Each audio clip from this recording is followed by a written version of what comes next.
फिर 2 दिन के विश्राम के बाद में कथा शुरू हो रही है। ये कोई ना कोई गोविंद की कृपाई समझनी चाहिए कि कहाँ क्या नहीं। ये सबरी मैया का प्रसंग पता नहीं क्यों अत्यंत प्रिय लगता है, और इसलिए लगता है कि इस प्रसंग को जीवन में कभी भी रामायण पाठ के अलावा कभी भी पढ़ने की या समझने की कोशिश ही नहीं करी थी। लेकिन एक दिन पता लगा कि ये प्रसंग तो यार तुम्हें कंठस्थ हो गया है। तो जब ऐसा लगा कि ये प्रसंग कंठस्थ ही है तो क्यों ना इसके ऊपर में थोड़ा सा फॉलो भी करके देखा जाए।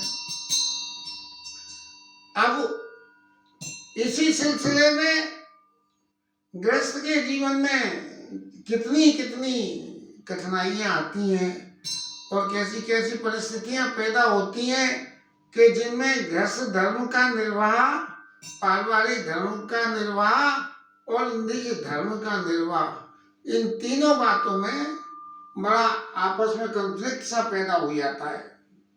तब इस स्थिति में इन सब बातों को देखते हुए ये इस कथा प्रसंग से जीवन में बहुत कुछ शिक्षा मिली।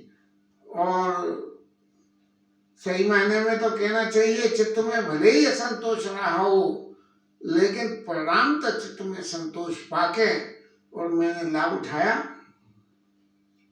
अब सबरी मैया की कथा कहते कहते एक वो जो पुराना भजन था कि रामा रामा रटते रटते बीती रे उमरिया, ये पहले मैंने काफी समय तक बजाया और बजाने के बाद में फिर और भजन में इसलिए कि भगवान के गुणों की चर्चा तो असीमित है, सबरी मैया के संग किए हुए व्यवहार का गुण एक है, तो दूसरे भजनों में जो भगवान के गुणों की चर्चा है उस चर्चा को भी कुछ निरंतर रूप से गान करते रहें, जिससे कि यदि उसका कुछ लेश मात्र भी इस शरीर में आ जाए तो जीवन तो धन्य हो ही जाएगा।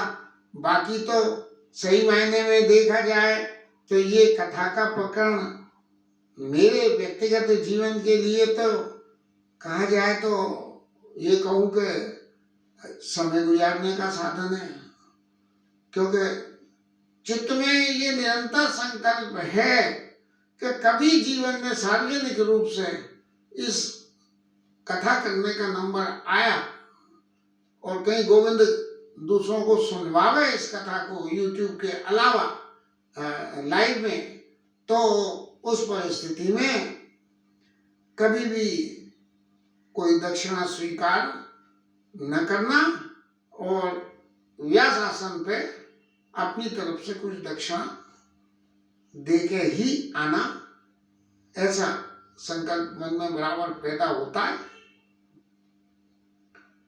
कल्पना तो बहुत चलती है कि भाई कहीं से कथा का मौका लगे और सार्वजनिक रूप से कथा कहें और कथा कह के व्यास आसन की दक्षिणा दे के आवे तो चित्त में ये संतोष हो कि राम जी के गुणगान करने से हमने कुछ देना सीख लिया।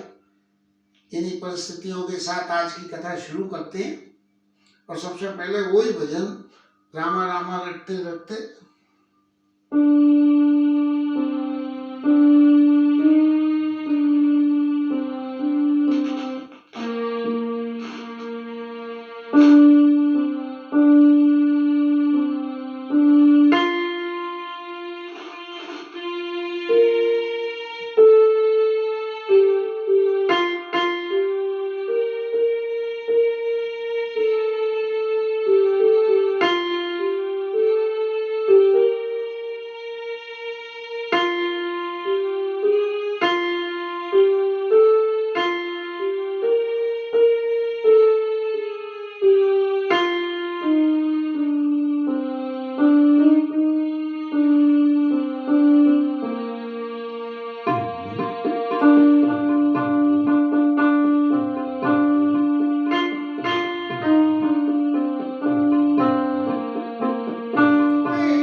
बावजूद भी जो प्रॉपर म्यूजिक प्लेइंग कर देते थे वो नहीं हो पा रही।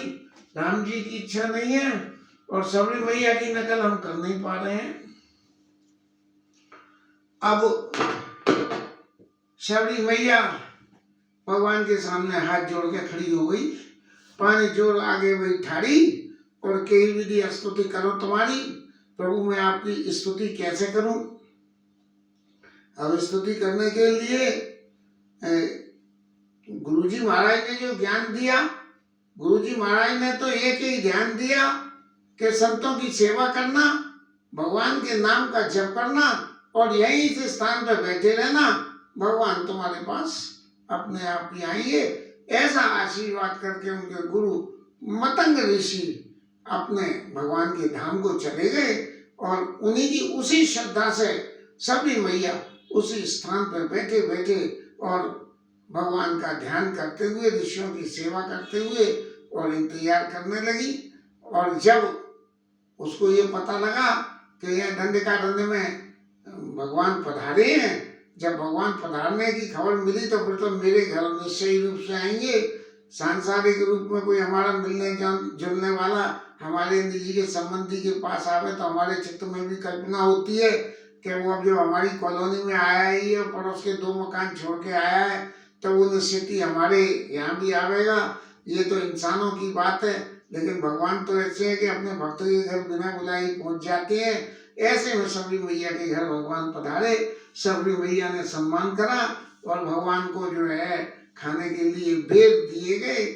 बेर वनों के फलों में एक ऐसा फल है जो हरा, कच्चा, पका हुआ और सूखा, और सूखने के बाद भी भिगो के भी वो खाया जाता है, एक ऐसा फल है। तो सबरी मैया के पास और तो साधन था नहीं, तो उन बेरों के साधन को उसने रख रखा था। और संत लोग कहते हैं कि वो उनको चक चक के बेरों को रखती थी कि कोई खट्टा तो नहीं है। इस तरह से हम लौकिक मर्यादा में देखें तो बेर झूठे हो गए, झूठे बेर प्रभु को खिला दिए। लेकिन ये भक्त भगवान के बीच की बात होती है। एक उदाहरण जरा सा दें, माँ अपने मुंह में खाते हुए कोई भी चीज ऐसी जो अत्यंत रुचि करो अपने छोटे गोदी के बालक के मुंह में रख देती है कि ले तू भी खा ले। ये स्नेह की परंपरा है। ये सबरी मैया का स्नेह जो भगवान के प्रति था, उस स्नेह में उन फलों को वो चख के रखती थी कि प्रभु को कोई खट्टा फल न पहुंच जाए। इस स्थिति में करके और जब वंदना करने का नंबर आया तब सबरी मैया ने क्या कही,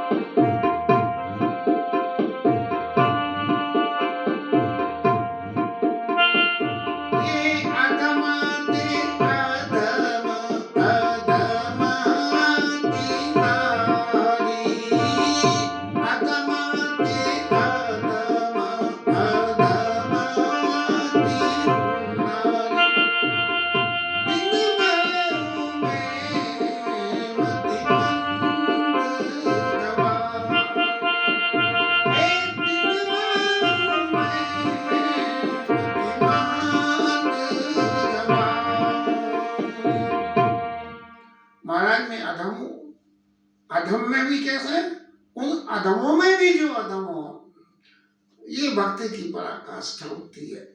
भक्त भगवान के सामने अपने आप को कभी भी प्रभुता संपन्न या अपने आप को संत शिरोमणि सिद्ध करने का कभी भगवान के सामने प्रयास नहीं करता है।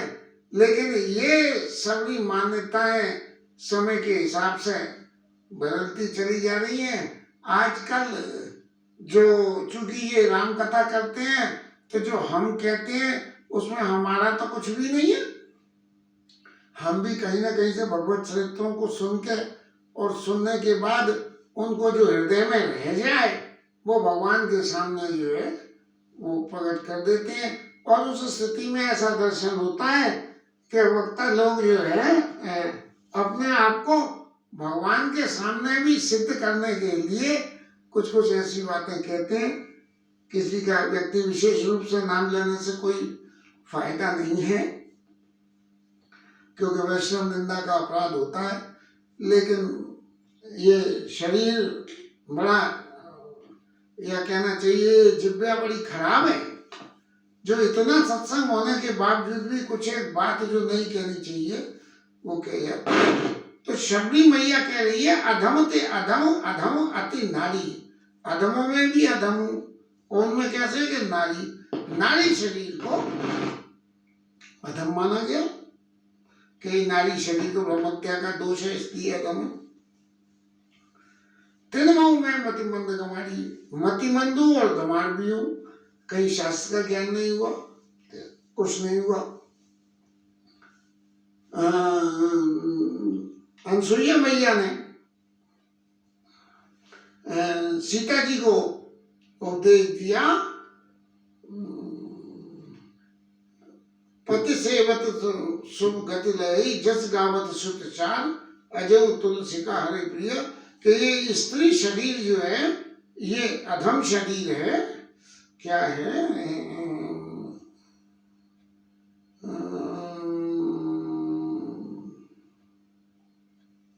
नहीं यार, स्त्री शरीर जो है ऐसा है कि ये पति की सेवा को करके और शुभ गति को प्राप्त हो सकती है।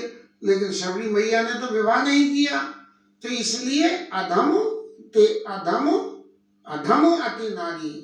माने एक तरह से तो मनुष्य जाति में अधम हो गई है, दूसरी भजन साधन नहीं हुआ सो अधम हो गई, और तीसरी जो है विवाह करके जो शुभ गति मिलने का चांस था उसको ओवरलुक कर दिया, इसलिए उसमें भी जो है अधम हो गई। तो अधम ते अधम, अधम अति नारी, ये अधम शब्द 3 बार प्रयोग करने का मतलब हुआ कि व्यक्ति जो कुछ कह रहा है वो अपने दिल की सारी बात को कह रहा है, सिर्फ बनावट के स्वरूप में नहीं कह रहा है। तो अधम ते अधम, अधम अति नारी, तिनमऊ में मतिमंद गंवारी।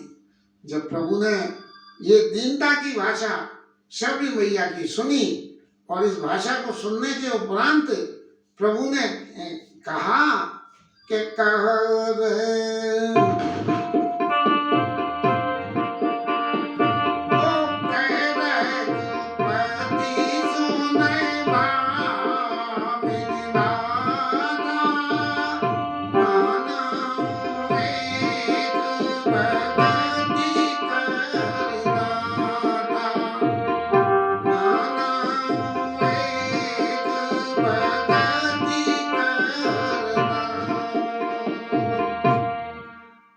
शबरी मैया ने अधमता की बात कह दी, तो प्रभु ने एक बात कहा कि मैं संसार के जितने संबंध हैं इन संबंधों को कुछ नहीं गिनता हूं। और संबंध कौन सा गिनता हूं? इस संसार के संबंध में जो संसार में रह के भक्ति करे, मानव एक भक्ति कर नाता, यदि मेरी भक्ति करता है तो मेरा उससे संबंध है। बाकी संसार में रहने वाले जितने जीव हैं वो अपने कर्म प्रारब्ध से बंधे हुए इस संसार के जीवन को जी रहे हैं, लेकिन यदि जीवन में उसकी भक्ति है तो उसको मुझसे मेरा संबंध होता है, मानो एक भगत का नाता। और मैया एक बात और सुन ले कि जाति पाति कुल धर्म बढ़ाई, धनवर परिजन गुण चतुराई, और भगत हीन नर सो न कैसा, बिन जल बारिद देखिए जैसा। जाति पाति कुल धर्म सब कुछ, इन सबके होने के बाद भी यदि जीव के हृदय में मेरी भक्ति नहीं है तो वो बिल्कुल ऐसे सूना आकाश है कि आकाश की कीमत तभी होती है जब वर्षा काल में वो पानी बरसावे। नहीं तो काले बादल आए और इधर से तैर के उधर चले गए, बोले बादल आए चले गए, अरे यार गए पानी गए बादल गए, कोई बरस जाता तो इसका क्या चला जाता। ऐसी बातें हम लोग आपस में संसार में करते हैं। तो ऐसे बिना जल के जो बादल की शोभा नहीं होती है, ऐसे बिना भक्ति के इस जीव की शोभा नहीं होती है। इसलिए मैया तू कहती है तिनवा में मति मंद गवारी। अब तू जो अपने आप को गवार कहती है और मैं कहता हूं कि भक्ति का नाता है, तो तू अपने आप को भले ही गवार मान, लेकिन मेरे भक्ति के नाते में गवार कौन होते हैं, ये बात मैं अब तेरे सामने रखता हूं। नवदा भगति कहूं तोई पाई, सावधान धर सुन धरु मन माई। अब जो तू कहती है कि मैं गंवार हूं ना, तो गंवार में मैं तेरे को नर्दा भक्ति बताता हूँ कि भक्ति जो है, भक्ति ही नर सो न कैसा बिन जल बारिद देखिए जैसा। तो भक्ति की शोभा कैसे मिलेगी और वो क्या होती है, जे मैं अब तेरे को कहता हूँ। इसलिए नवदा भगत कहूँ तो ही पाई, और तू उसको सावधान होकर सुनना और फिर क्या करना, उसको अपने हृदय में धारण करना।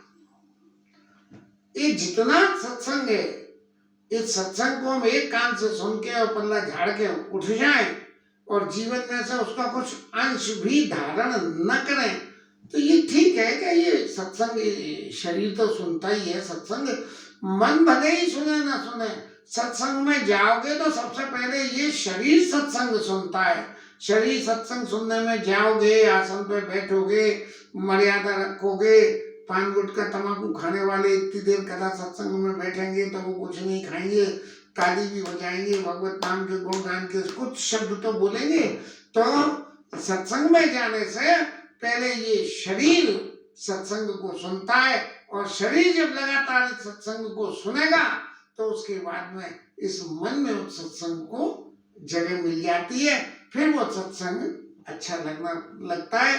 तब प्रभु कह रहे हैं कि सावधान सुनो, सावधान होकर सुनियो, इस कान से सुन के इससे मत निकाल दियो। और धरो मन माई, सावधान सुनो धर मन माई। शरीर से तो सुनी देगी भैया, लेकिन इस मन को भी सुनियो। अब सुन भक्ति की परिभाषा क्या क्या है।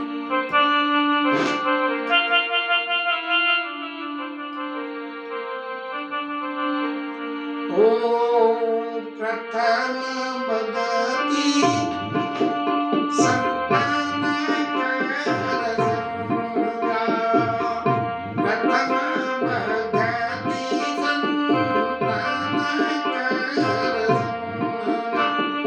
ओ प्रथम भगति संतान कर संगा,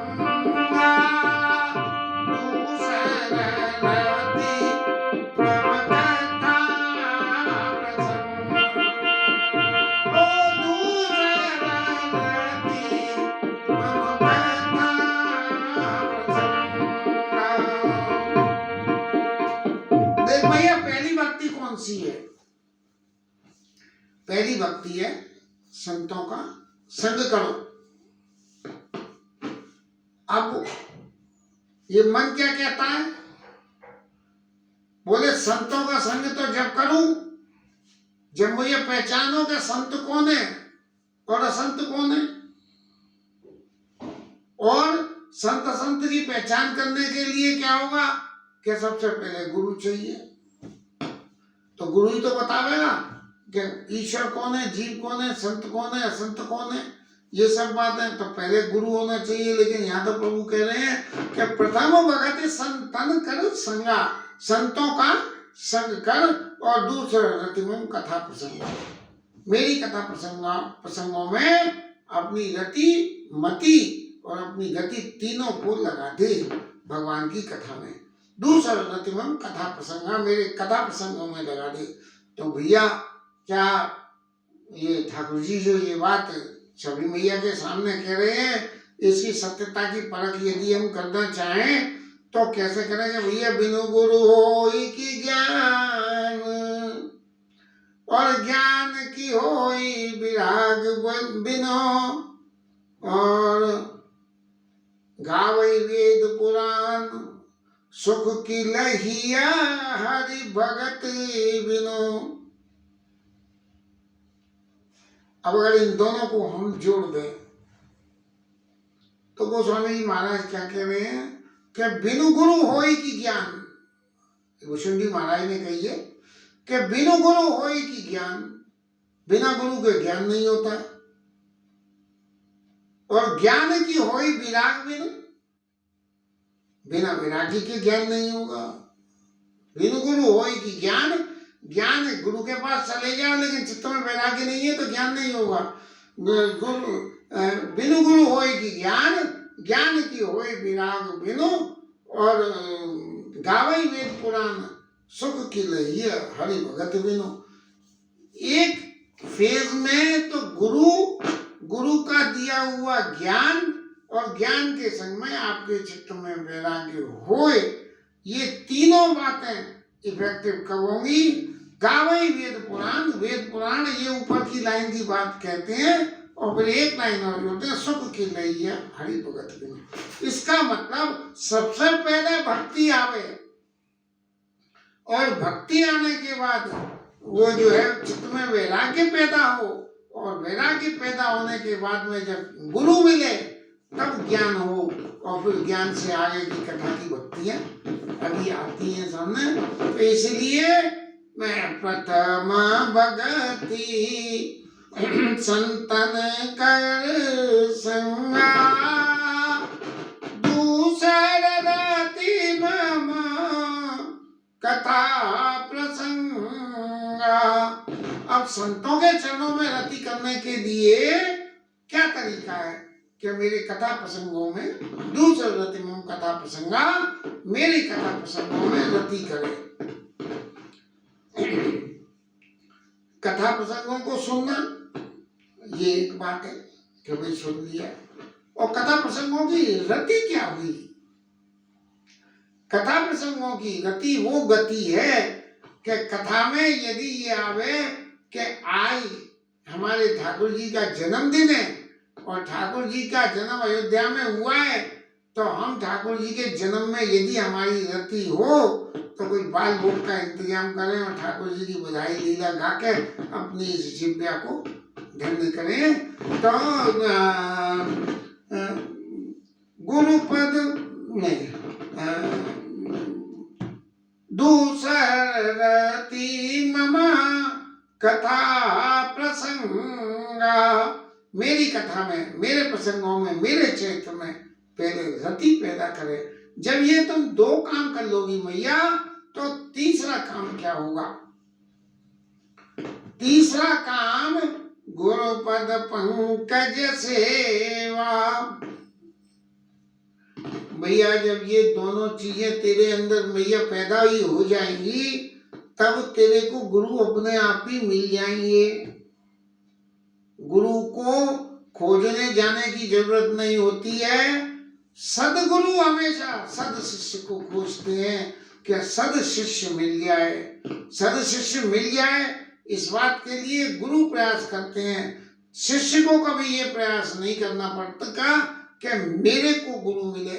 तो भगवान के चरणों में रति मति गति यदि कर ली तो गुरु अपने आप ही मिल जाएंगे। देखिए भुषुंडी महाराज जो है शिव मंदिर में नाम जपते थे और उनको गुरु मिल गए। मैया सती मैया पार्वती जन्म में जो है नारद जी आके उपदेश कर गए तो वो जो है शिक्षा गुरु हो गए नारद जी। सीता मैया नारद जी आके कह गए कि ऐसे पुष्प वाटिका में मिलन होगा। सुमिर सी नारद वचन उपजी प्रीत पुनीत, चकित विलोकत सकल देश जन शिशु मृगी सहित। पुष्प वाटिका में जब राम जी के दर्शन करे हैं तब उन्होंने नारद जी की वचन याद आया कि जब देवी ऐसा ऐसा स्थिति हो तब सुनना कि जो आपको मिलेंगे वो आपके पति होंगे। इस तरह से सुमिर सी नारद वचन उपजी प्रीत पुनीत। तो जब गुरुपद पंकज सेवा, गुरु की सेवा करो। सेवा करने में मतंग ऋषि की सेवा करी इन्होंने, और सेवा करने से क्या नतीजा निकला कि सेवा करने से, मतंग ऋषि की सेवा करने से ऋषि ने आशीर्वाद दिया और शबरी मैया को भगवान के दर्शन हो गए। सुतीक्षण महाराज, गुरु जी की सेवा करनी और भगवान के नाम का जप करना, तीसरी दुनिया से कोई मतलब ही नहीं। जब वन में रह के ये खबर पाई कि राम जी पधार रहे हैं, तब सुतीक्षण महाराज भगवान के उस भजन के प्रभाव से दूसर रतिमम कथा प्रसंगा, ऐसी रति जो पैदा हो गई, उससे क्या हो गया, कहने लगे, हे विधि दीना बंदो रघुराया और मोई से सठ पर करिए दाया। मेरे तो कोई ज्ञान वैराग्य कुछ भी नहीं है, हे विधाता, के राम जी वन में आए हैं तो मेरे ऊपर क्या दया करेंगे क्या? लेकिन तभी भगवान के रतिमम कथा प्रसंगा में तुरंत उनके ध्यान में आया, एक बान करुणा निधान की और सो प्रिय जाके गति न आन की। जिसको दूसरे किसी की गति नहीं है, ये उनकी भगवान की रीति है। इसलिए क्या होगा कि ये मन में विश्वास हो गया, होई सुफल आज मम लोचना देखिया बादन ताप त्रय मोचन। आज मेरे नेत्र सफल हो जाएंगे। भगवान के दैहिक, दैविक और भौतिक तीनों तरह के तापों को मिटाने वाले उन प्रभु के दर्शन करके मेरे को सफल हो जाएंगे। देखो, और फिर जब मेरे नेत्र सफल हो जाएंगे तब सीधेपन की, भक्ति की पराकाष्ठा वाली बात पैदा होके आ गई। और सुतीक्षण महाराज सोचने लगे, अनुज सहित मोहि राम गुसाई और मिलिहाई निज सेवक की नाई। अपने छोटे भाई के साथ में मेरे से मिलेंगे, भगवान मिलेंगे। सुतीक्षण महाराज की जो भावना है वो भगवान की अपनायत इतनी होती है कि उस अपनायत में भगवान से मिलने की चाहना पैदा हो गई। बल्कि रामलीला में तो हमने देखा कि सुतीक्षण महाराज के पात्र बार बार रास्ता चलते चलते लौट के प्रभु तनिक मिल लियो, प्रभु तनिक मिल लियो, बार बार राम जी से गले मिलते थे। प्रीति की पैमाना, प्रीति का पैमाना गले मिलने से, जब हम गले मिलते हैं तो गले मिलने से शरीर के जो दिल से दिल मिलता है, उस वक्त दिल के दिल मिलने से जो चित्त में प्रीति उत्पन्न होती है वो अवर्णनीय प्रीति होती है। और जो लोग गले मिलते हैं उनको गले मिलने से जो सुख होता है उसका मिलने वाला ही सुख जानता है। वही सुतीक्षण की प्रीति को भगवान फिर यहाँ जो है सबरी मैया के सामने कह रहे हैं कि गुरु पद पंकज सेवा, गुरु जी के चरणों की सेवा करें और तीसर भगति अमान। गुरु जी के चरणों की तो सेवा करें, और कैसे करें? तीसर भगति अमान, मान के साथ में गुरु जी की सेवा नहीं करें। मान के साथ में गुरु जी की सेवा करी भुसुंडी महाराज ने, हैं? और निराभिमान के साथ सेवा करी पार्वती मैया ने। तो उन दोनों का फल जो पार्वती जी को शंकर जी मिल गए।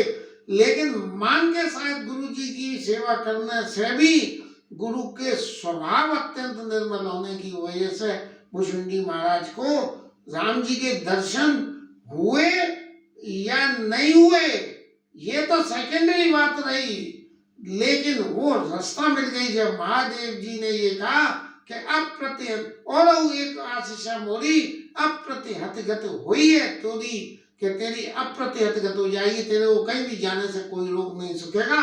तब लोग ऋषि के पास में जाके और उन्होंने भक्ति का उपदेश दिया। तो गुरुपद पंकज सेवा, तीसर भगति अमान, और चौथी भगति मम गुण गण, करई कपट तजी गान। और चौथी भक्ति क्या है कि मेरे गुण के समूहों को कपट छोड़ के गान करें।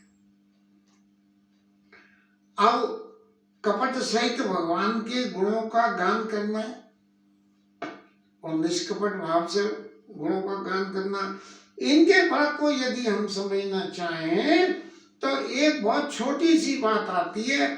कपट माने हम अपना कोई, आज जब तक हमारा स्वार्थ है तब तक ठाकुर जी की सेवा कर रहे हैं।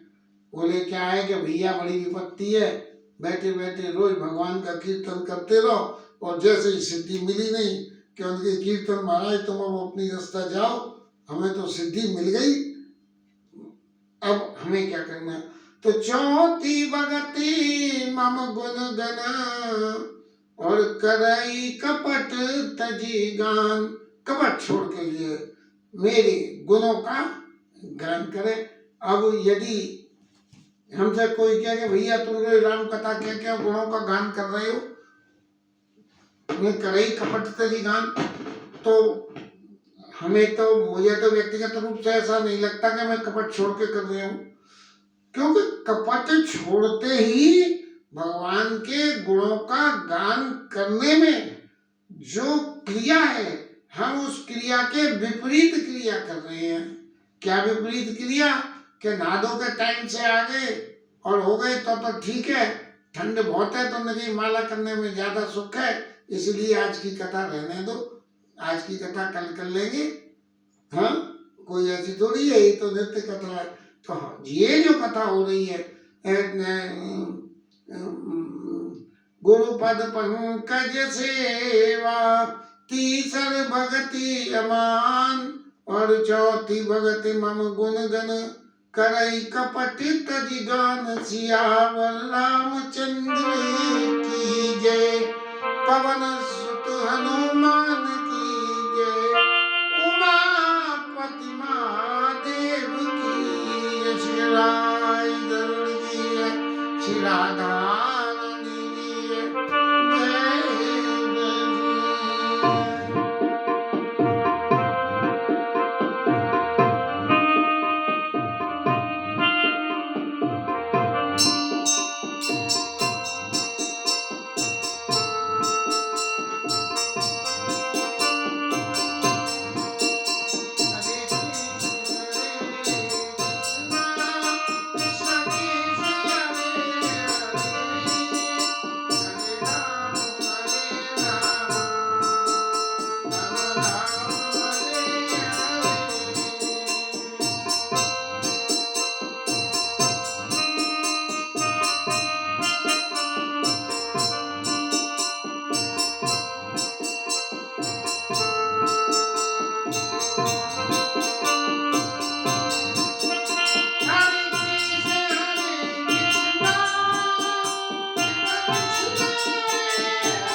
जय रामचंद्र भगवान की जय, पवन सुत हनुमान की जय, उमापति महादेव की जय, श्री राधरण की जय, श्री राधा रानी की जय, जय जय।